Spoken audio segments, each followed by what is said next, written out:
my sister and I had art classes in Vancouver at the Vancouver School of Art, the children's classes, and then when we moved to Ottawa, we studied predominantly, we took pottery classes with a wonderful lady named Eva Jaworska, who was my teacher for many years.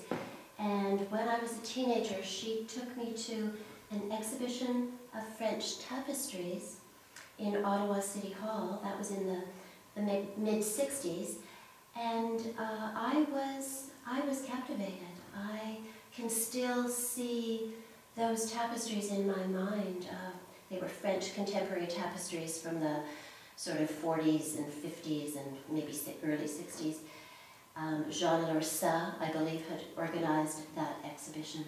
So I decided, and right in that moment, that I was going to become a tapestry weaver.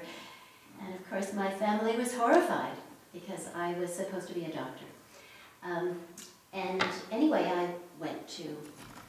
I studied fine art at the University of Victoria and graduated with honors, and then got a graduate scholarship to Atheneum, the Graduate School of Fine Arts in Helsinki, Finland.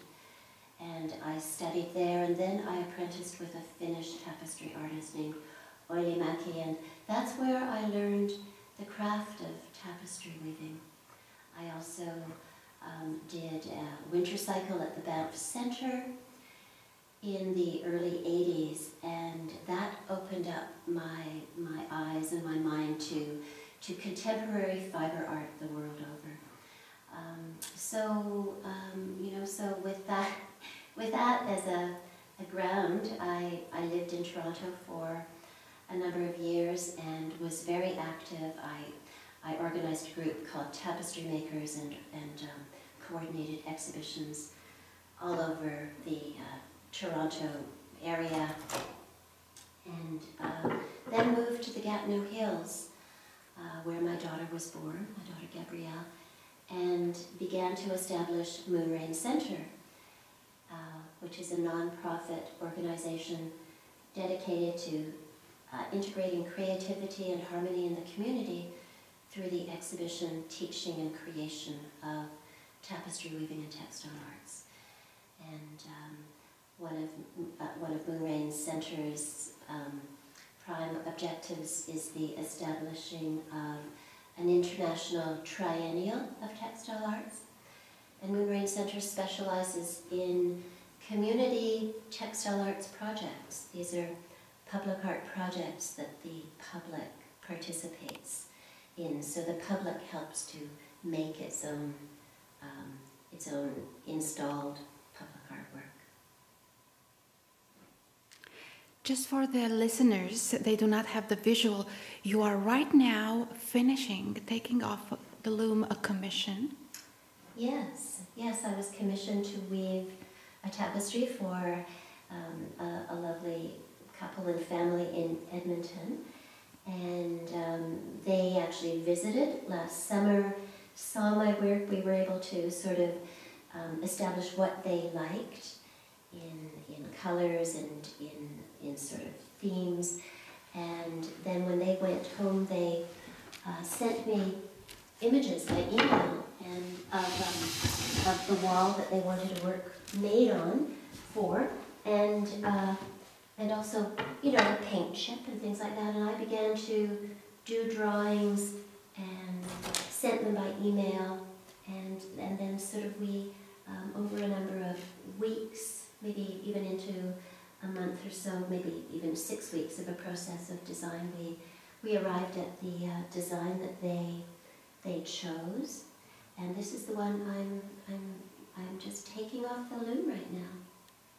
I've just bound off the top hem, and now I'm knotting the warp strings.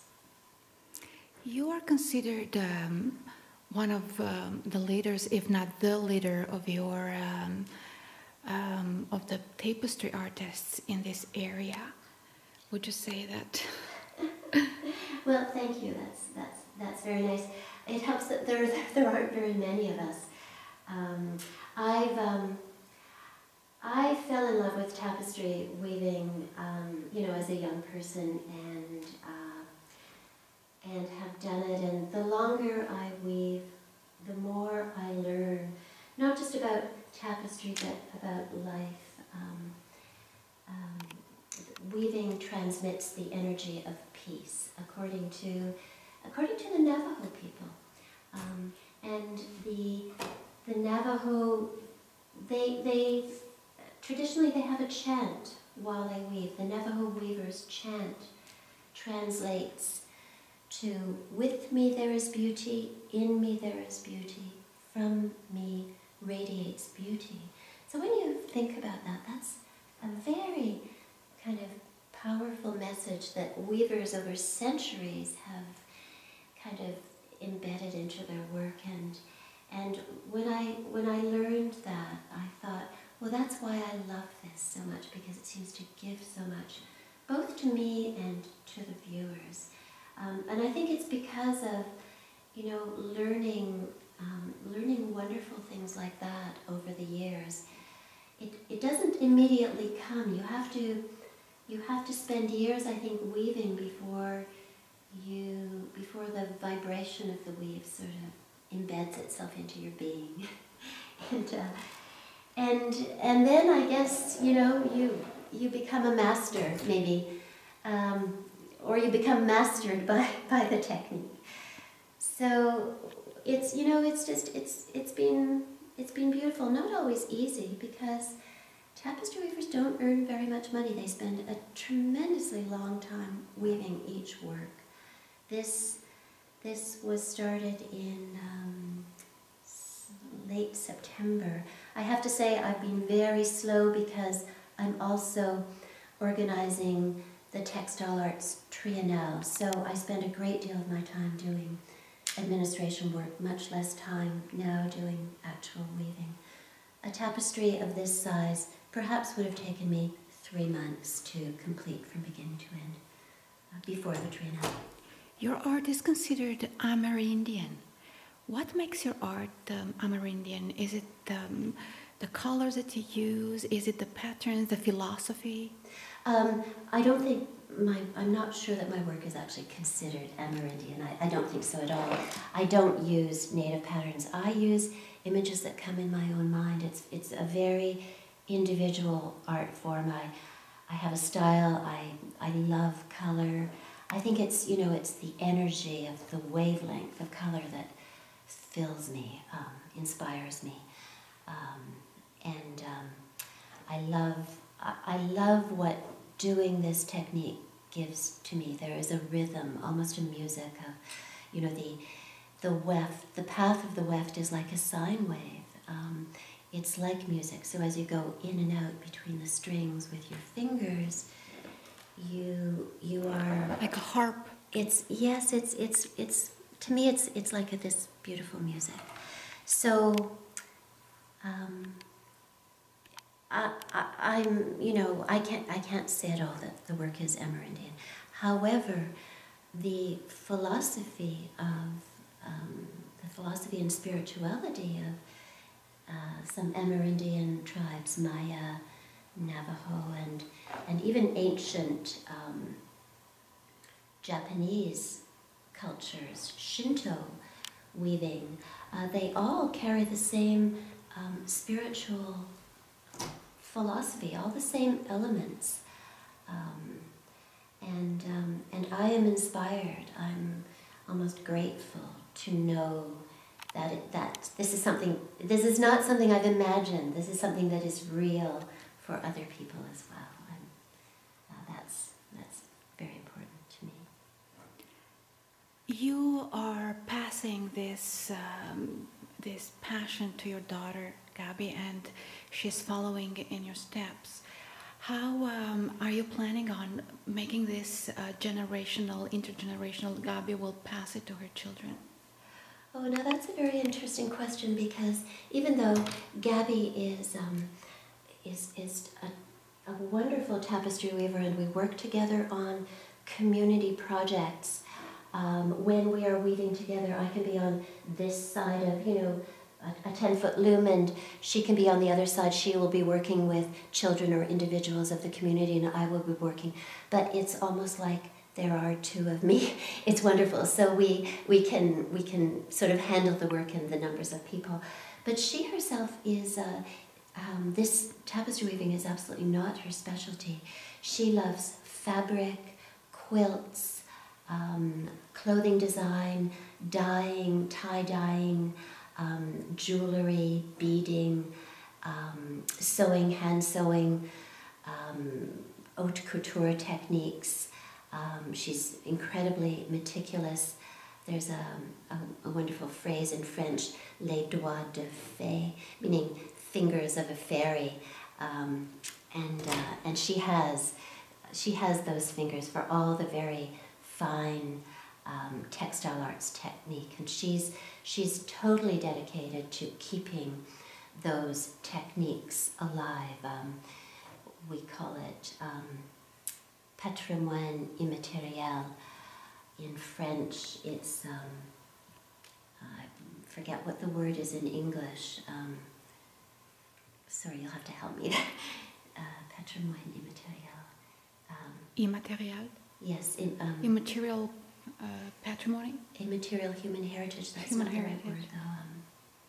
word, though. It's heritage techniques that are being lost all over the world, and weaving is one of them. Often we go into Artists in the Schools projects and we ask, especially in a city, how many children have heard of weaving, or do they know what weaving is? And it's almost like the word weaving is no longer in the vocabulary. So yes, these techniques are being lost. A lot of children, when you say weaving, they think of spiders. That's true, yes, yes. And the spider woman is the Navajo creator spirit. It is said that she spun the earth and spun the universe and wove the earth into being. That she stretched out a loom on the four directions and wove existence into being. So when this piece is done, you'll press it, or? Yes, that's the next phase. As soon as it's off the loom, we'll take it over to where I block it with wet cloths. And how do you maintain all this tapestry? How do you maintain it?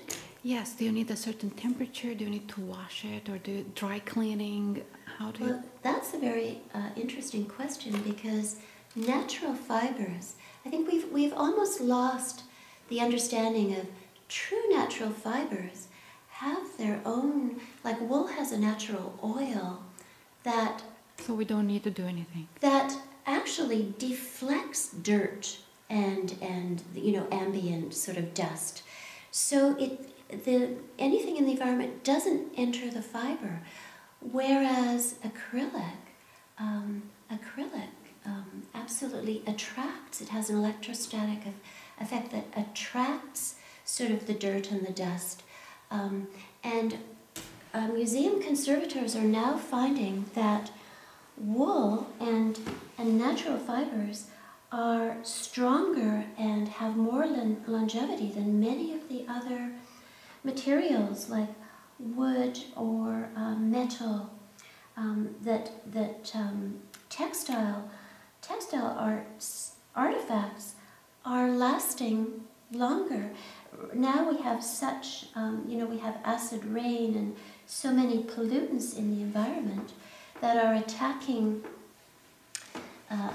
materials, but wool has this wonderful protective oil that protects it from all of those pollutants and sort of harmful chemicals. So that's why medieval tapestries have lasted more than 500 years. And I read in the Canadian Tapestry Network news a little more than a year ago that archaeologists have found fragments of spun, woven, and dyed textiles in caves in Russia that were from 24,000 BC to 32,000 BC.